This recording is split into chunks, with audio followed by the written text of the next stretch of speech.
Hello everyone. So as you all know कि अभी SBI clerk का एडमिट कार्ड आ गया है और मेरा जो एग्ज़ाम है वो 21 सितंबर को फोर्थ शिफ्ट में है। जो शिफ्ट 3:30 बजे वाली है उसमें मेरा एग्ज़ाम है। और क्योंकि मैं उत्तर प्रदेश से बिलोंग करती हूँ तो मैंने जो फॉर्म फिल किया है वो मेरठ से फिल किया है। ठीक है, तो आप लोग भी कमेंट में बताना कि आप लोग जो लोग उत्तर प्रदेश से हैं उनका एग्ज़ाम कब है। कौन सी डेट को एंड कौन सी शिफ्ट में है। एंड आप में से ना कुछ लोगों ने कमेंट्स में पूछा था कि अपने क्वांट्स की स्ट्रेटजी बता दो, तो मैं आपको एक बार बता देती हूँ कि मैं किस तरीके से पेपर अटेम्प्ट करती हूँ।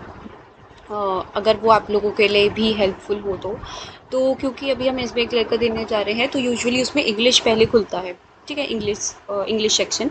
तो उसमें देखो, उसमें मैं सबसे पहले क्या अटेम्प्ट करती हूँ, जो मतलब अगर हमें आरसी दिखा या हमारी शिफ्ट में पैरा जंपल आया है या फिर क्लोज टेस्ट है, मैं उसको उस टाइम के लिए स्किप कर देती हूँ। और जो सिंपल क्वेश्चंस होते हैं, जो वन लाइनर्स होते हैं, और मैच द कॉलम हो गया, एरर वाले क्वेश्चंस हो गए, उनको मैं पहले अटेम्प्ट करती हूँ। अगर एक बार आ रहा है समझ तो ठीक है, अदरवाइज उसको स्किप करके आगे बढ़ना है। उसके बाद में फिर अगर क्लोज टेस्ट आया मेरी शिफ्ट में तो मैं क्लोज टेस्ट अटेम्प्ट करूँगी, देन मैं आरसी अटेम्प्ट करूँगी, उसके बाद मैं पैरा जंबल अटेम्प्ट करूँगी। और पैरा जंबल में देखो, ऐसा कोई हार्ड एंड फास्ट रूल नहीं है कि हमें पैरा जंबल बनाना ही है। अगर हमसे नहीं बन रहा है, हमें फर्स्ट या फिर आखिरी सेंटेंस भी समझ आ जा रहा है, तो इतना भी हम करें तो ठीक है। मतलब बेसिकली हमें नेगेटिव मार्किंग से बचना है।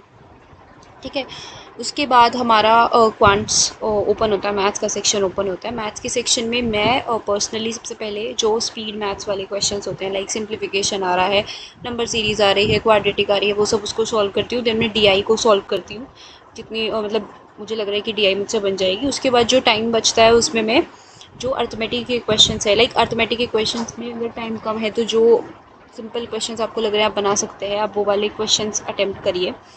ठीक है, उसके बाद हमारा रीजनिंग खुलता है। रीजनिंग में मैं कोई पैटर्न फॉलो नहीं करती हूँ। उसमें जो पहला क्वेश्चन दिखा वहीं से बनाना शुरू कर दिया। वो जो सीरीज़ वाले क्वेश्चंस होते हैं उनको मैं मीन वाले के लिए स्किप कर देती हूँ कि उसको बाद में देखेंगे।